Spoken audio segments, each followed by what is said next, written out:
Nah, sebenarnya bagaimana jaringan atau sindikat perdagangan bayi ini melalui media sosial ini terungkap, itu pertanyaannya. Kami akan hadirkan ulasannya pemirsa untuk Anda bersama Kombes Pol Arya Perdana, Kapolres Metro Depok. Pak Arya, selamat pagi. Pak Arya. Pagi. Pak Arya, jadi perkembangan terkini ada informasi baru apa Pak terkait dengan penyidikan kasus penjualan bayi ini, Pak Arya? Jadi sementara kita masih mendalami kemungkinan adanya sindikat lain yang mungkin beroperasi untuk melakukan penjualan bayi. Demikian untuk saat ini kita masih fokus pada 8 tersangka yang sudah kita tangani saat ini. Kemudian kita juga masih mencari pihak-pihak yang melakukan adopsi terhadap bayi-bayi yang dijual oleh si pelaku. Pak Arya, orang tua dari bayi ini siapa sih hingga mereka akhirnya bisa menjual? Apakah langsung dari orang tua menitipkan ke pelaku atau bagaimana Pak Arya? Jadi kalau dilihat dari modusnya kan di awal si pelaku yang ada di Bali ini dia mendirikan sebuah yayasan. Memang sebelumnya di tahun 2022 dia sudah menjadi mediator bagi orang-orang yang ingin memiliki anak, ya. Tapi dia belum punya yayasan. Mediator, jadi cari orang kalau misalnya mau punya anak, nanti ada yang menyerahkan lalu dibayar dan dia sebagai calonnya lagi. Nah tahun 2023 kemudian si pelaku ini mendirikan sebuah yayasan yang tujuannya untuk menampung ibu-ibu yang hamil kalau nanti punya anak dan difasilitasi, istilahnya yang tidak mampu. Difasilitasi tempat tinggalnya, nanti persalinannya juga, anaknya setelah makan minumnya juga difasilitasi oleh si pelaku. Tapi dengan catatan setelah anak lahir nanti diberikan kepada orang itu dijual orang. Setiap ibu yang datang ke sana diberikan uang sekitar 10-15 juta, sedangkan si pelaku sendiri menjual bayi itu sekitar uang 45 juta. Nah jadi modusnya seperti itu. Baik, Pak Arya, saat ini ada 8 tersangka, kemudian ada yang mengaku ini adalah anak di luar nikah, kemudian ada juga orang tua yang tidak mau merawat anaknya. Jadi peran para tersangka ini apa saja Pak Arya? Jadi dari 8 tersangka ini, yang 4 ini adalah orang tua dari bayi. Yang 2 pasangan yang sudah menikah, yang 2 lagi pasangan yang belum menikah.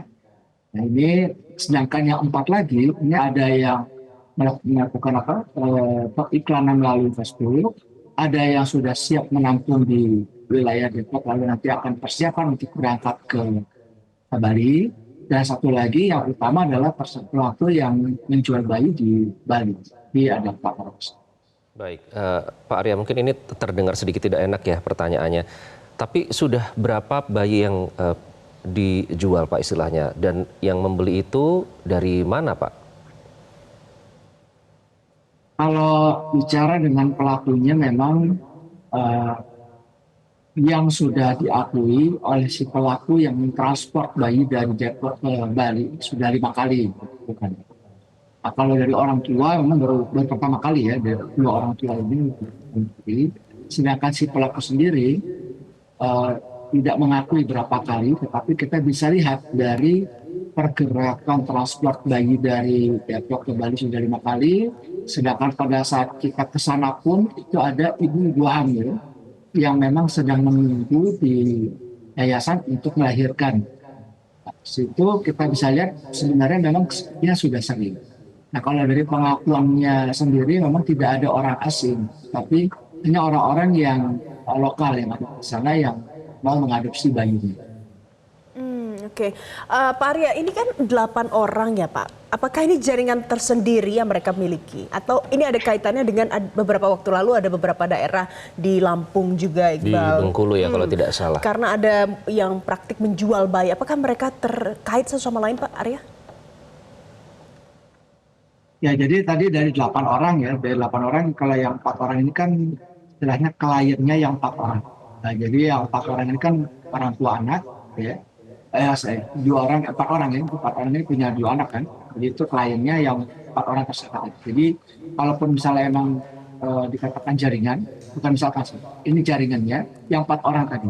Jadi mulai pelaku yang menjual di Bali, yang mentransfer sama yang menerima dan mengiklankan. Itu yang jaringannya. Karena memang kejahatan perdagangan orang ini kan kejahatan transnasional terorganisir.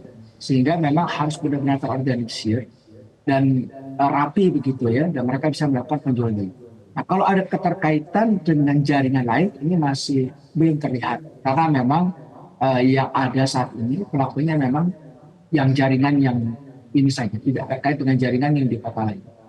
Oke, singkat saja, ancaman hukumannya berapa tahun Pak untuk tersangka? Jadi kita mengenakan Undang-Undang 21 2007 tentang perdagangan orang, itu di pasal 2, ancaman hukumannya minimal 3 tahun, maksimal 15 tahun, dan denda maksimal 600 juta. Baik, Pak Arya, terima kasih sudah bergabung dengan Selamat Pagi Indonesia. Semoga bisa terungkap semuanya dan tidak lagi terjadi peristiwa seperti ini. Terima kasih Pak Arya sudah bergabung bersama kami. Pemirsa, nanti usai jeda kami masih akan kembali untuk Anda. Jangan kemana-mana, tetaplah bersama kami.